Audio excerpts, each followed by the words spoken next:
Video, I'll discuss preferences in Adobe Premiere Pro CC 2015.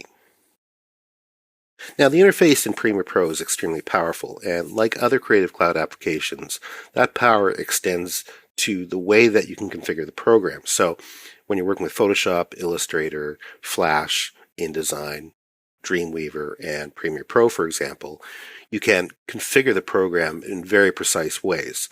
And let's go ahead and take a look. Under Edit, I'll locate Preferences, and notice how we have a number of options that pop up in the flyout.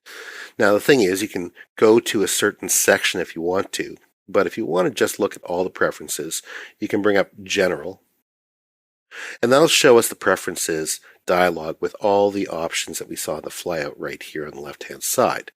So what we could do here is start to configure the application. Now, you're going to find that with this many preferences, it can be a little bit confusing to work with.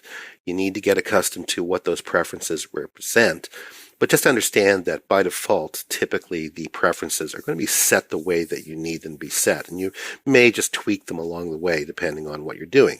So for example, under General, we have the video transition default duration and how many frames, the audio transition default duration. And this is when you're creating transitions and what the default is going to be for how many frames are used to create that transition, whether it be video or audio.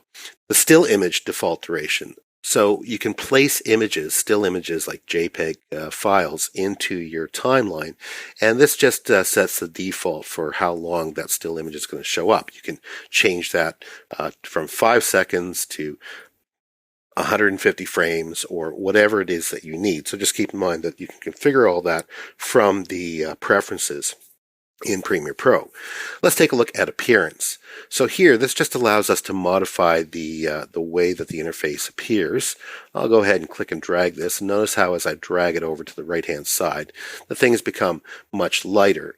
Now, this is really important. You may think that this is just sort of one of those things that, well, I mean, it's cosmetic, it's not really important. But to designers, and the more time that you spend working with an application like Premiere Pro or Photoshop, for example, the contrast on the screen is going to be very important because what you're doing is you're placing in images, or in the case of Premiere Pro, videos. So how the image looks and what its color balance is, and even the ambient light in your workspace and whatever office or room you're working in, is all going to play a big part in the design experience. And if you're a designer, you're going to understand this concept of being able to have everything contrasted the proper way, and your preferences are going to be very important. As a matter of fact, one of the things that I tell designers when they start to work or learn graphic design